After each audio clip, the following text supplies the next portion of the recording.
Տիկին Ավանեսյան, քիչ առաջ առողջապահության հանձնաժողովի նախագահը հայտարարեց, որ հրաժարվում է նախագահի պաշտոնից եւ առաջիկա ընտրություններին էլ չի մասնակցելու։ Սա հաջորդում է նրա մի ուշագրավ հայտարարությանը, որին նաեւ Facebook-ում դուք եք անդրադարձել զինվորների հետ կապված, որ նա ասել էր Հայաստանին միայն զինվորներ պետք չեն, այլ նաեւ խելացի գլուխներ են անհրաժեշտ։ Կապ կա, դուք տեղեկություններ ունեք, դուք որևէ կերպ քանի որ անդրադարձել եք թեմային անուղակի Facebook-յան գրառմամբ խոսակցություն ունեցել եք թե ոչ։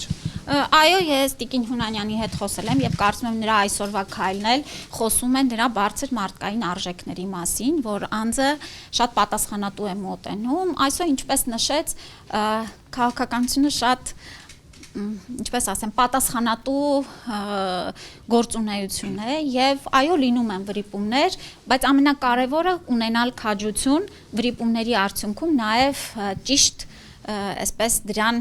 անդրադառնալ եւ հանրային խոսքում հանդես գալ եւ իհարկե այս քայլն էլ ես կարծում եմ իսկապես գնահատանքի արժանի է։ Դրա անձնական ես հորդորելու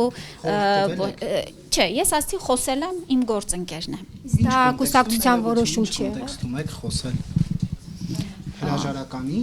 Ոչ, ես նման կոնտեքստների ոչ լիազորություն, ոչ իրավասություն ունեմ։ Ինչպես ասեցի, իմ գործընկերն է, մենք շատ լավ հարաբերություններ ունենք եւ այս ընթացքում էլ շատ լավ գործակցել ենք իրար հետ։